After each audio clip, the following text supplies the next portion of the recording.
रुख एक बार फिर उत्तराखंड का, जहां पर कई जगहों पर लगातार जंगल धधक रहे हैं, जिसमें जलकर लाखों की वन संपदा खाक हो रही है, जिसे लेकर उत्तराखंड हाई कोर्ट ने सख्ती दिखाई। हाई कोर्ट के 2021 में दिए गए आदेशों का पालन नहीं होने पर कोर्ट ने मुख्य वन संरक्षक को तलब किया। दरअसल हाई कोर्ट ने फायर फाइटर्स की नियुक्ति के साथ ही जंगलों की आग बुझाने के लिए हाईटेक उपकरण लेने के निर्देश दिए थे। हालांकि इन आदेशों का अब तक पालन नहीं हो सका है।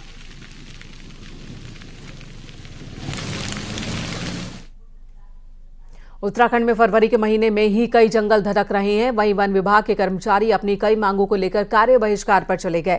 बीट अधिकारियों, वन आरक्षियों की हड़ताल है। कोटद्वार वन प्रभाग समेत कालागढ़ टाइगर रिजर्व में तैनात सैकड़ों वनकर्मी हड़ताल पर बैठे हैं, जिससे ऑफिस से लेकर फील्ड के कामों पर असर दिख रहा है। उत्तरकाशी में वन कर्मचारी अपनी कई मांगों को लेकर लगातार धरने पर हैं। इनकी हड़ताल पर जाने से वन विभाग के सामने जंगलों की आग बुझाने की चुनौती और बड़ी हो गई है।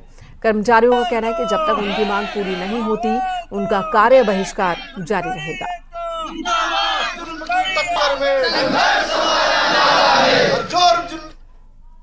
इधर कुमाऊं में भी वन विभाग के कर्मचारी कार्य बहिष्कार पर डटे हुए हैं। पिथौरागढ़ में भी अपनी मांगों को लेकर वन विभाग के तमाम बीट ऑफिसर्स कार्य बहिष्कार कर रहे हैं।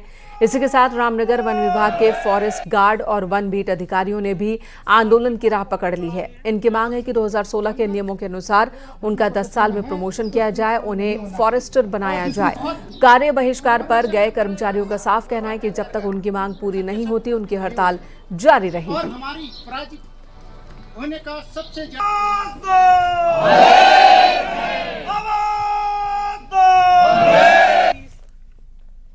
हल्द्वानी के बनभूलपुरा में अतिक्रमण के खिलाफ बुलडोजर एक्शन हुआ। नगर निगम की टीम ने अतिक्रमण को हटाया और इस दौरान प्रशासन ने लोगों से अपने अतिक्रमण को खुद हटाने की अपील की है। वहीं नगर आयुक्त का कहना है कि अतिक्रमण के खिलाफ कार्रवाई कई जगहों पर की जा रही है। बनभूलपुरा में कार्रवाई के दौरान हल्द्वानी के मेयर भी मौजूद रहे। प्रशासन की कार्रवाई के दौरान भारी पुलिस फोर्स की मौजूदगी रही। आपको बता दें, 8 फरवरी 2024 को अवैध मजार और मस्जिद गिराने के दौरान बनभूलपुरा में जबरदस्त हिंसा हुई थी। इसलिए सोमवार को कार्रवाई के दौरान फोर्स की तैनाती की गई।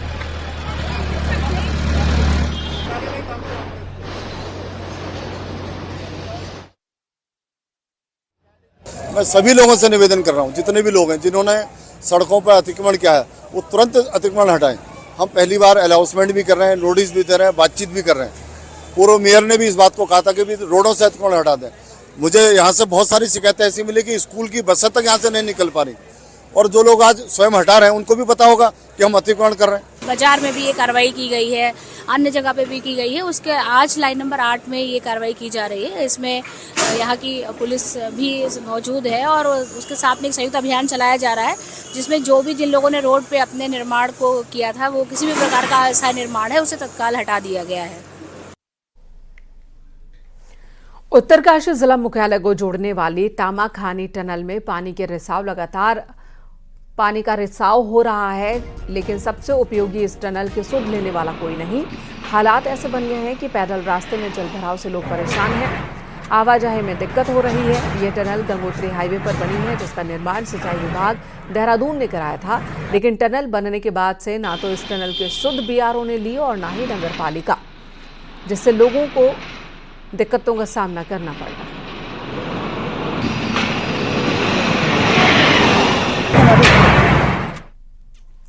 आमतौर पर नैनीताल सैलानियों की पहली पसंद रहा है, लेकिन यहां आने वाले पर्यटक फर्जी गाइड्स और टैक्सी ड्राइवर्स की मनमानी से परेशान हैं, जिसे रोकने के लिए पर्यटन विभाग नैनीताल में ड्रेस कोड लागू किया जा रहा है।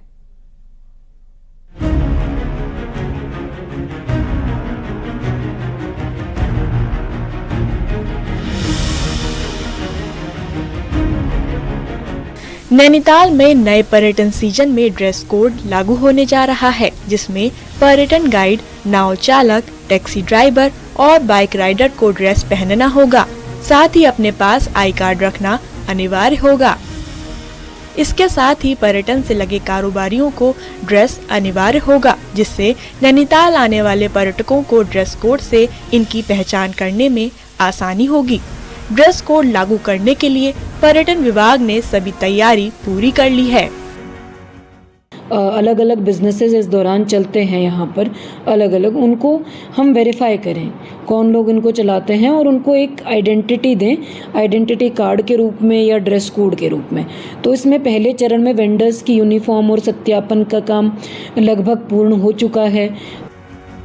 दरअसल पर्यटन सीजन के दौरान बाहरी लोग पहचान छुपाकर guide, bike rider, cab driver बनकर पर्यटकों से मनमानी वसूली करते हैं। गाइड बनकर जहां होटल दिलाने और नाव में बोटिंग के नाम पर पर्यटकों से ठगी करते हैं, तो वहीं बाइक राइडर, कैब ड्राइवर भी पर्यटकों से मनमाना किराया वसूलते हैं। बोट वालों के लिए एक पहचान बनेगी कि ये बोट वाला है और वही बोट का कार्य कर सकता है। इसलिए ड्रेस कोड अगर पूरे कानून के हिसाब से देखा जाए, सब लोग इस चीज़ का यूज़ करें तो एक नाव वाला जो है अलग ही पहचान में आएगा। बहरहाल पर्यटन सीजन के लिए अगर ये ड्रेस कोड लागू करने के पीछे जो भी कारण हो, लेकिन इससे नैनीताल में पहचान छिपाकर काम करने वालों के पहचान में आसानी होगी और कोई पकड़ा जाता है तो उस पर कानूनी कार्रवाई भी होगी। न्यूज़ 18 के लिए नैनीताल से वीरेंद्र बिष्ट की रिपोर्ट।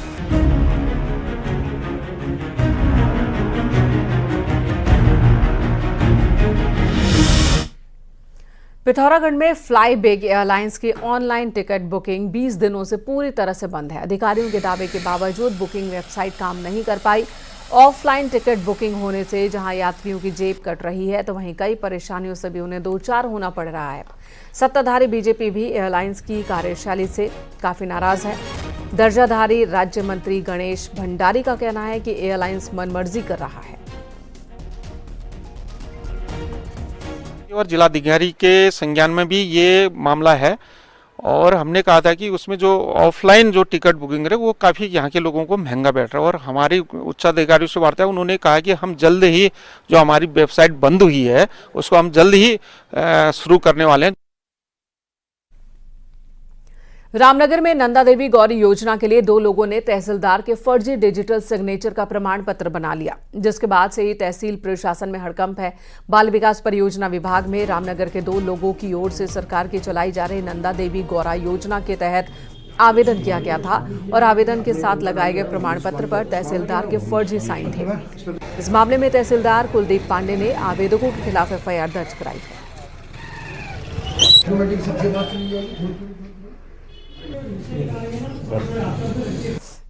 बाल विकास अधिकारी द्वारा कुछ प्रमाण पत्र भेजे गए, आय प्रमाण पत्र, जिनमें उनके द्वारा बताया गया उक्त 2 व्यक्तियों ने द्वारा आवेदन किया नंदा गौरी योजना के लिए, जिसमें जब जांच करी गई तो ये पाया गया कि जो निवासी हैं वो रामनगर के हैं, परंतु जब हम जांच करते हैं तो प्रमाण पत्र उधम सिंह नगर जनपद के, उत्तरकाशी जनपद के निकले हैं, जिस पर हमारे डिजिटल सिग्नेचर को पेस्ट कर नए आय प्रमाण पत्र जारी किए गए हैं।